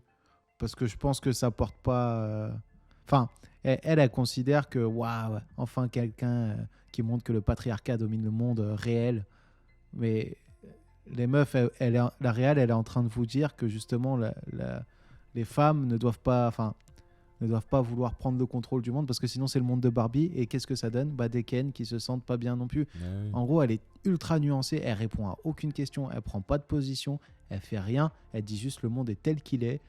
Soyez vous-même, soyez femme, comme Barbie veut être femme. Point à la ligne. Il y a rien. Il y a pas de. Il y a juste soyez plus juste. Si, ouais, waouh, super mignon ton histoire. C'est un film, franchement, qui devrait être juste considéré comme un film, une comédie. Moi, en soi, je l'ai trouvé juste trop long. Mais si tu le prends pas au sérieux, ça va, tu vois.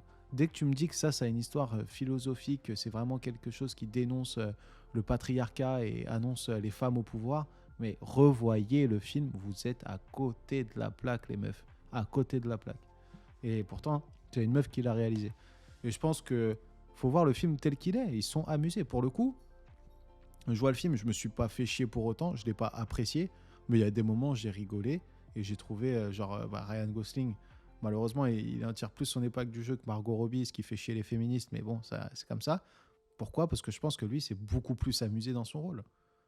Il s'est amusé. Et la réal, quand tu vois les backstage, les behind the scenes, c'est totalement ça. Elles sont éclatées à faire le film. Et tant mieux. Mais faut pas mettre des messages partout et pour tout le monde. Et surtout, quand tu te sers comme étendard du féminisme Barbie, mais waouh, la phrase en elle-même que je viens de dire, elle est ridicule. En fait, t'as tout dit. Je pense pas que... Le truc, c'est que c'est pas un mauvais film, mais en fait... Dans ma perspective, c'est devenu un mauvais film vis-à-vis de ce que tout le monde en a fait, tu vois.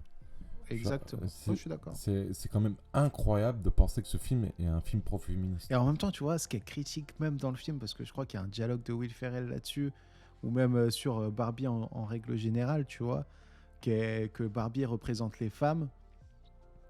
Et en fait, tu as la société actuelle, donc la petite adolescente qui dit mais Barbie, c'est justement tout ce qui a réduit la femme à simplement son physique et à rester à la maison, machin. Et c'est marrant que le message qui est décrit dans le film et décrié sur l'entreprise Mattel et Barbie, et ce film serve d'étendard aux féministes. Ah mais oui, Les meufs n'ont rien compris. Mais oui, quoi. mais c'est ça. Vraiment rien. Ou alors c'est moi qui n'ai rien compris, c'est pas grave. Mais au pire, tu vois, pour revenir à la polémique, juste le message de Ryan Gosling, je l'ai pas compris. Reprends ta nomination et ça va, tu vois. Genre en gros il soutient, il comprend pas pourquoi elles sont pas nommées, machin, mais ça va. À mon avis, je pense que c'est plus un truc de posture. Parce que s'il le fait pas, ouais, c'est ce que je me dis, mais tu vois, misogynie, c'est ridicule. Enfin, en plus, il y a tellement de femmes qui sont nommées qui méritent vraiment, pour le coup, d'être nommées, parce que Margot Robbie, c'est pas son meilleur rôle. Non, vraiment pas, non. Mais elle joue bien, aucun souci dans Barbie, mais c'est pas du tout son meilleur rôle. Mais je trouve que toutes les femmes qui sont nommées en tant que meilleure actrice le méritent amplement et beaucoup plus que Barbie. Du coup, juste en bref et très rapide, mon 3, du coup, à moi, mon flop 3, je ne vais pas m'étendre non plus dessus. Le film a sa carrière pour lui. Astérix et Obélix, Empire du Milieu. Toujours pas vu. Un film à sketch qui n'a pas de liant, qui a été tourné en plein Covid et l'humour ne fonctionne pas. Une franchise gâchée. Encore une. Pauvre Guillaume Canet. Ouais, pas de chance pour toi, gros. Bah, il a cherché aussi. Voilà. T'as cherché. Après, il a tenté la Nolan en disant ouais, si vous n'allez pas voir le film, il n'y aura plus de films comme ça. Ben voilà, tant pis. Il y en aura peut-être plus des Astérix et Obélix, l'Empire du Milieu, mais le cinéma français s'en portera beaucoup mieux. Je pense aussi. Bizarrement, hein, attention, hein, c'est pas pour être médisant, mais je pense que si tu donnes Astérix et Obélix à un vrai auteur qui aime la BD, Alexandre Astier peut-être. Peut-être. Ouais, il s'en sort bien avec ses films d'animation déjà. Je pense qu'il prendra pas le risque. Ok. Alors, mon flop 2, attention les yeux. Je pense que je vais me faire encore une fois beaucoup d'ennemis. C'est The Killer de David Fincher. Ah ouais, quand même. Ouais. Tu sais que j'ai même pas pensé. Bah, en fait, c'est pas un mauvais film. Mais encore une fois, je pense que c'est pareil que pour mon top 5, tu vois. Genre, mon top 5, il y a beaucoup de films que j'attendais pas. Et ben, beaucoup d'attentes. Ouais, j'avais beaucoup d'attentes pour The Killer de David Fincher. Et ben, grosse déception. Je n'ai pas compris ce film. Je n'ai pas compris sa mise en scène, alors que David Fincher est quand même connu pour être l'un des meilleurs metteurs en scène de l'histoire. Et j'ai pas peur de le dire. Je n'ai pas compris son parti pris cinématographique vis-à-vis de ce film. J'ai l'impression qu'il a mis une voix off dans ce film juste pour... Ah putain, il s'est rendu compte au montage. Ah bah en fait, si je mets pas de dialogue dans ce film, en fait c'est de la merde. Bah je te rassure, avec une voix off, c'est tout autant de la merde. Mais encore une fois, je dis pas que c'est un mauvais film ou quoi que ce soit, parce que pour le coup, c'est pas que je me suis fait chier devant le film, mais c'est juste que j'attends. Tu l'avais vu, Manque ? Pour être tout à fait honnête, j'avais vu la première partie, j'avais trouvé ça plutôt pas mal. Et j'avais arrêté parce qu'il y avait le repas de Noël, parce qu'il était sorti à Noël à l'époque. Et j'ai jamais eu envie de regarder la suite en fait. Tout simplement. Ça arrive, mais tu trouves pas que les réalisateurs qui ont leur patte, leur marque, vraiment leur identité visuelle et filmique dans la mise en scène, se perdent avec les plateformes et les commandes ? Parce que autant lui se dit beaucoup plus libre avec Netflix de faire le film qu'il veut, autant je trouve que ces films ont perdu de l'impact depuis qu'il est sous commande des plateformes. Tout comme, et je voulais en parler dans une petite capsule, mais je vais le faire dès maintenant, des mecs comme Guy Ritchie, je trouve, se font aspirer leur âme de metteur en scène et de réalisateur par les plateformes et les commandes qui tombent. Donc ça a été une première fois avec Guy Ritchie, ça a été avec Disney, puis avec Amazon Prime. Là, je trouve ces 2 derniers films sur Amazon Prime, tu sens pas sa patte, quoi, mec. De Guy Ritchie ? À Guy Ritchie, ouais. Et pareil pour The Killer, tu retrouves pas l'étalon de... Enfin, la marque, la patte David Fincher, tu la retrouves pas. Elle est pas aussi marquée. C'est tellement dilué. Tu sens que c'est eux, mais c'est comme ça aurait pu être un mec qui imite leur mise en scène. Tu vois ce que je veux dire ? Alors oui et non, parce que David Fincher, pour le coup, je vais parler juste au niveau série, tu vois. Genre David Fincher, il a fait quand même, il a participé à deux énormes Manhunter et House of Cards, tu vois. Après House of Cards, c'est parti en couille, mais Manhunter, c'est l'une des meilleures séries que j'ai jamais vues de ma vie. Qui a été annulée par Netflix, donc je vois pas pourquoi il parle de liberté, lui. Mais après, est-ce qu'il parle de liberté au niveau de budget ? C'est que s'il va avoir un Netflix, ils vont lui dire, bon écoute, t'as besoin de combien ? J'ai besoin de 100 millions. Ok, on te le donne, tu vois. Peut-être qu'il parle vis-à-vis de ça. Et il parle surtout au niveau artistique, parce que c'est devenu tellement un réalisateur un peu connu. Et surtout mais tu vois, Netflix, par exemple, The Killer, je suis désolé, tu reconnais pas sa patte. C'est du Fincher dilué, quoi. C'est pour ça qu'il est dans mon flop 5, flop 2 même. Pour moi, ce film, c'est un film lambda, d'un réalisateur lambda. Alors qu'on parle de David Fincher. Oh, David Fincher, c'est l'un des plus grands réalisateurs de tous les temps, quoi. Quand je dis ça, ça peut paraître un peu ironique, mais pour moi, je pense vraiment. Et il fait partie des meilleurs réalisateurs de tous les temps. Oui, clairement. Juste par sa mise en scène, tu vois. Peu importe ses films. Mais là, même sa mise en scène et la façon dont il filme et l'image qui ressort de The Killer, je trouve ça absolument dégueulasse vis-à-vis de ce qu'il a fait avant. Parce qu'à la limite, tu me dis manque. Vu que j'ai vu la première demi-heure, je peux pas dire sur l'aspect scénaristique, tu vois. Mais sur l'aspect cinématographique au niveau de l'image, c'est incroyable. C'est incroyable. Donc c'est ça qui me pose problème vis-à-vis de ce film, parce que The Killer, il n'y a rien qui va. Il n'y a rien qui va. Vraiment, il n'y a rien qui va. Et j'ai jamais été autant déçu d'un film de David Fincher que celui-ci. En fait, quand le film s'est terminé, comme je l'attendais énormément, je l'ai regardé avec ma copine un samedi matin ou un dimanche matin, tu vois. Et je fais, vas-y, on le met VO, machin. Elle était dégoûtée parce qu'elle regarde que les films en VF. Mais je le mets et je suis à fond. Franchement, après l'assassinat foiré, machin, mon intérêt pour le film descend. Et ça, tout au long du film. Mais tout au long du film, ça ne fait que décroître. Il n'y a rien qui me donne envie de plus m'intéresser au film. Et c'est rare de la part de Fincher, dans sa mise en scène, que l'intérêt ne monte pas, tu vois. Comme tu dis, Manque, moi, je ne l'ai pas vu du tout. Je n'ai même pas vu une minute. Mais comme tu dis, ce que ça ne m'étonne pas, c'est que tu avais de l'intérêt pour le film, ça te passionnait, tu vois. Pour la première partie, jusqu'à ce que tu arrêtes, après tu n'as pas voulu revoir, c'est l'histoire de la vie, c'est comme ça.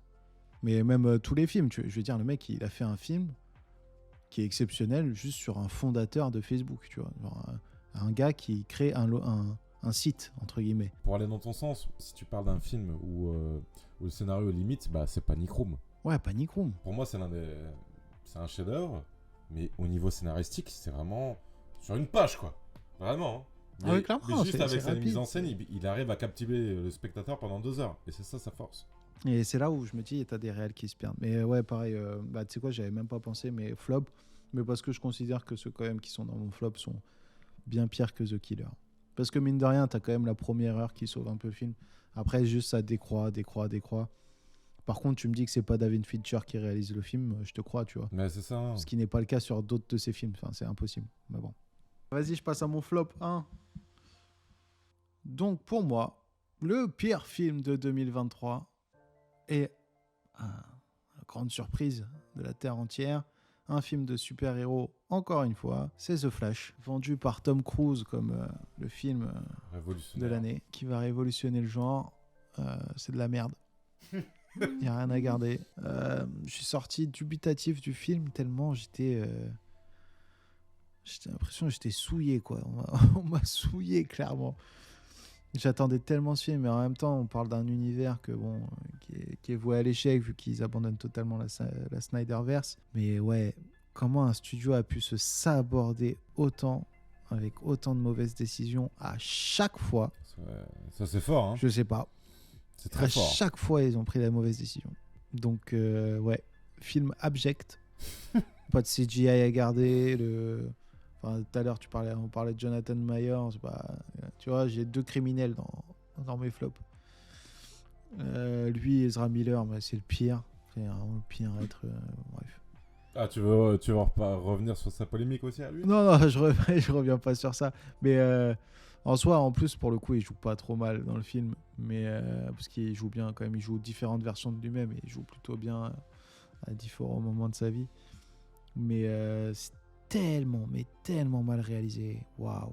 Les effets visuels sont abjects. Et je veux bien que tu aies un parti pris de déformer, de machin, de pas vouloir être réaliste avec les CGI. Aucun souci. Non, ça c'est une fausse Mais idée. accepte qu'on te dise que c'est de la merde parce que du coup ça rend pas bien, quoi. Bah oui, c'est ça. En fait, quand tout le monde s'est plaint des effets visuels, le mec a sorti quand même. Ouais, en fait, c'est parce qu'il y a plusieurs dimensions et en fait, on fait ça pour le scénario. Non, ferme ta Non, gueule. mais ça, c'est... Avoue que ton film a été fini à la je veux bien le piste, quoi. croire que il avait vu le monde déformé, comme il va super vite, machin, nanana, et que du coup ça expliquait le fait que ce soit dégueulasse.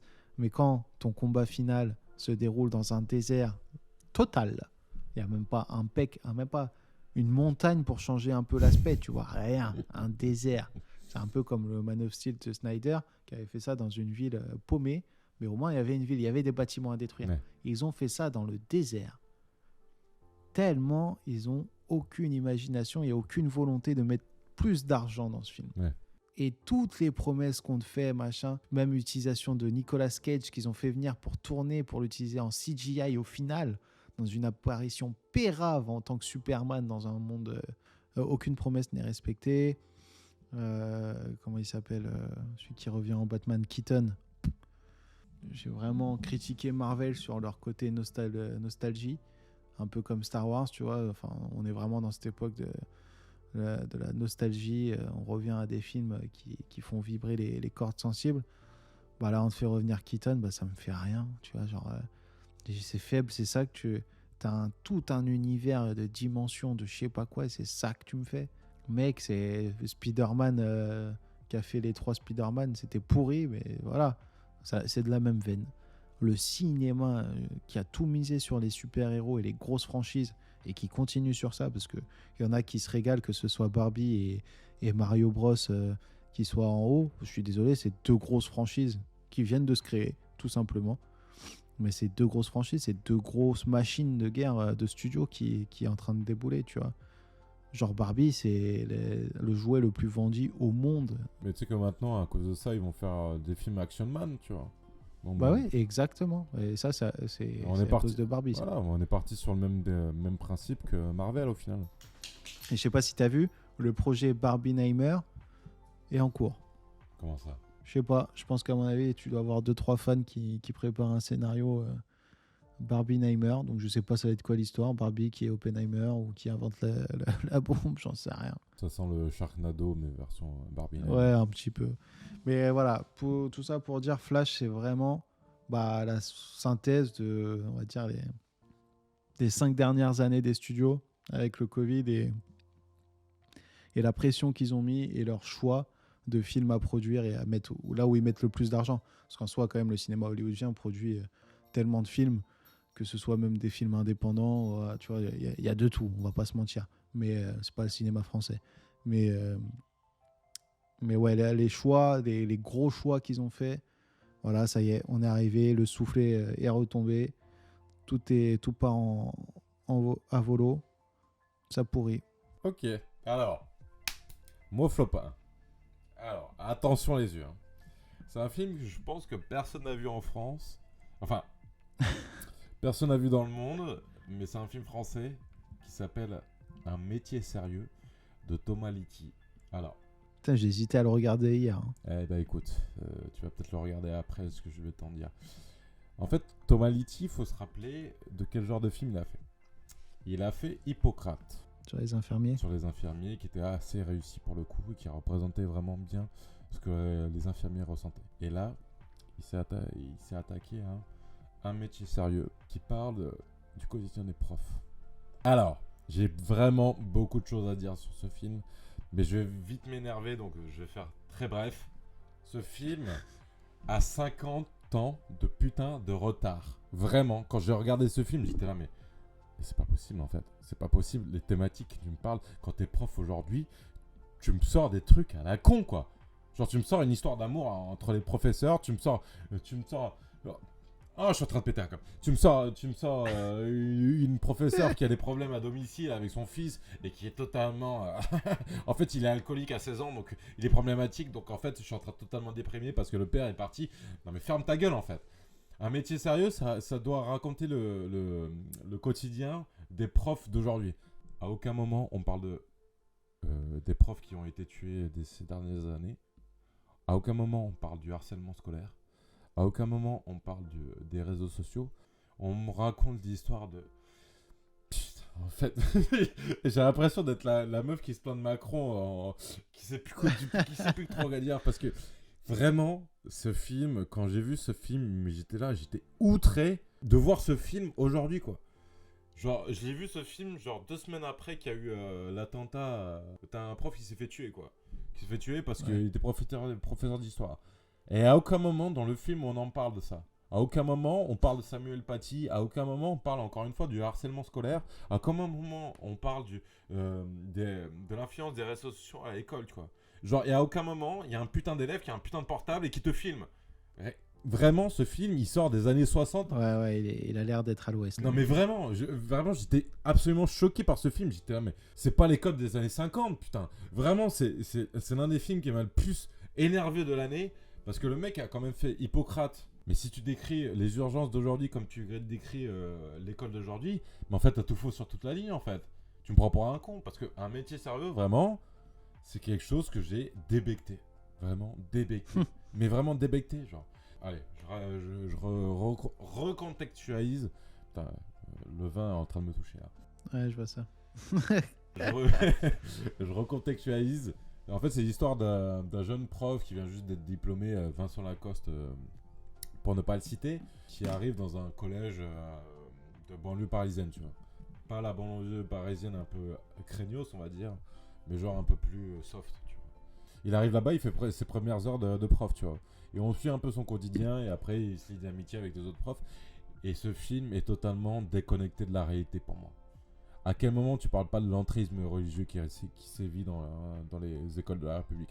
À quel moment tu parles pas de l'autocensure des professeurs qui aujourd'hui s'autocensurent parce qu'ils ont peur de se prendre des baffes ou ce genre de choses par leurs élèves? En fait, c'est ça que je comprends pas. Je comprends pas que pour un mec qui veut dénoncer les dérives sociales vis-à-vis de telle ou telle partie de la société, comme il a fait avec Hippocrate, pourquoi tu dénonces pas ça dans tes films quand tu parles des profs? C'est absolument scandaleux de voir un genre de film aujourd'hui en 2023. Voilà, c'est tout. Un mec dis donc, ça donne envie de le voir. Non, ça. mais vraiment, qui s'auto-censure à ce point-là, qui oublie les dérives de ce qui se passe aujourd'hui dans notre société, qui se prétend un peu je suis un peu documentaliste, en fait je vais faire un film pour montrer en vrai ce qu'est la vraie vie. Non mais ferme ta gueule en fait. C'est absolument insupportable et scandaleux de faire ce genre de film aujourd'hui. Voilà. Dis donc, c'est quoi les problématiques qu'il traite lui? En fait, je suis en campagne, en fait j'habite pas vraiment chez moi, il faut que je prenne 2 heures de transport pour aller au collège. Et à un moment je me fais agresser par un élève, mais en fait je me fais juste bloquer dans le couloir. Un peu light, tout ça. En fait, s'il n'y avait pas autant de problèmes dans la société française, surtout au niveau d'éducation, je dirais bon ok. Ouais, c'est un vaste sujet, ouais. Il passe tellement à côté de son sujet de l'éducation nationale aujourd'hui que ça me répugne et que ça m'a ultra vénère. Voilà. Un film que je conseille à personne, mais regardez-le juste pour pouvoir insulter, quoi. C'est insupportable ce genre de film, de voir ça en 2023, alors qu'il y a des putains de profs qui se font buter dans leurs écoles, et tu vois un mec qui te sort ce genre de film, qui te sort ouais, en fait, j'ai des problèmes parce que je suis prof, et parce que c'est en fait... Non, tu fermes ta gueule. Putain, allez, c'est bon. Bref. C'est quoi ton flop hein, Moi, mon flop 1, je l'ai déjà dit. Hein. Merde. Ok. Écoute, on comprend pourquoi c'est ton flop à toi, au moins. Ça, c'est sûr. Il n'y a pas de doute là-dessus.